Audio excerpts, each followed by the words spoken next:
I'm James Berry, and this is my investing presentation on explaining the implications of the efficient markets hypothesis on investment decisions. The introduction to the EMH.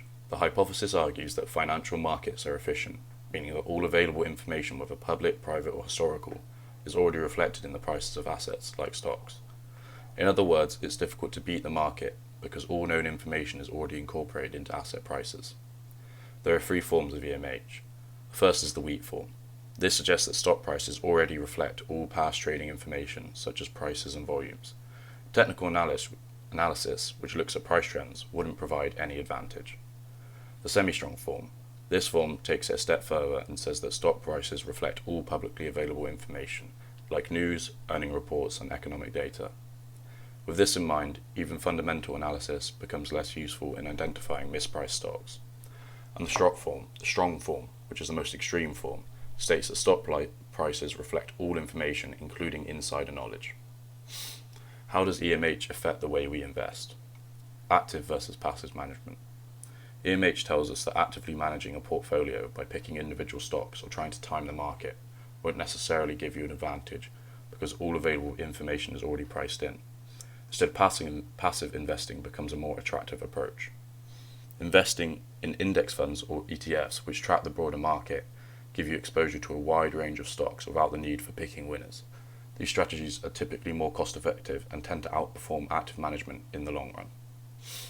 Risk and return. One key takeaway from EMH is that if you want to earn higher returns, you'll need to take on more risk. So a portion of your portfolio might need to be allocated to riskier assets like growth stocks or sector-specific ETFs that could provide higher returns over the long term. Of course, it's important to balance risk and return according to your personal risk tolerance. EMH suggests that markets are largely unpredictable in the short term, so the best strategy is often to stick with a diversified portfolio for the long run. Market timing. According to EMH, it is very difficult to predict short-term market movements. Trying to time when to buy or sell based on news, earning reports, or trends doesn't provide a consistent edge. The more effective strategy is to adopt a long-term perspective and focus on maintaining a diversified portfolio rather than chasing short-term opportunities. Right, now I'll go through the suggested investment portfolio and how to structure it balanced. Core portfolio. 50% would go into global equity index funds such as the S&P 500 and the MSCI World Index. The purpose this serves within the portfolio is for long-term growth through broad exposure to global stock markets.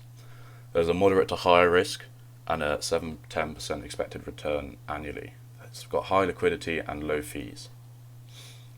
Growth opportunities. 20% would be split between emerging market equity funds and real estate investment trusts. The purpose this serves is to add higher return potential and diversify beyond developed markets. There's a high risk here as it's more volatile in emerging markets and real estate. The expected return for emerging markets would be 8 to 12%, and for REITs it would be 6 to 8%. It is high liquidity and both are publicly traded. And the fees are moderate, 0.3% to 1%. Fixed income. 20% would also go into government and corporate bond funds. This will help to provide stability within the portfolio, as well as generating fairly predictable income. The risk would be low to moderate, as it is relatively stable though it is sensitive to interest rates. The expected return would be 3 to 5% annually. In terms of liquidity, it is fairly liquid as ETFs are easy to sell. Individual bonds will vary though. The fees are low, 0.05 to 0.5%. Cash or cash equivalents. 10% would go into high yield savings and short-term treasury ETFs. This ensures liquidity for emergencies, short-term needs, or investment opportunities. The risk is very low and the return is 4 to 5%. Depends on interest rates, however. The liquidity is very high and funds are typically available within 24 to 48 hours and the fees are minimal. Now, balancing liquidity, risk and return. This portfolio is designed with the intention of balancing liquidity, risk and return while still maintaining financial flexibility and encouraging long-term growth. In terms of liquidity, the cash and short-term bonds can be quickly accessed in emergencies, so most investments are in liquid ETFs so they can be sold easily if needed. In terms of risk, diversification across assets helps to reduce portfolio volatility. And fixed income and cash equivalents act as a cushion of support during market downturns. In return, the core equities and emerging markets target long-term capital growth. REITs and bonds generate income while maintaining moderate growth.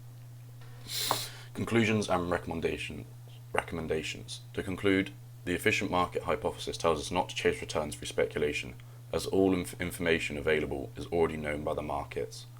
Instead, I have made a cost-efficient and diversified portfolio focused on long-term growth. We balance liquidity, risk and return so it will not be overexposed. Thank you for watching.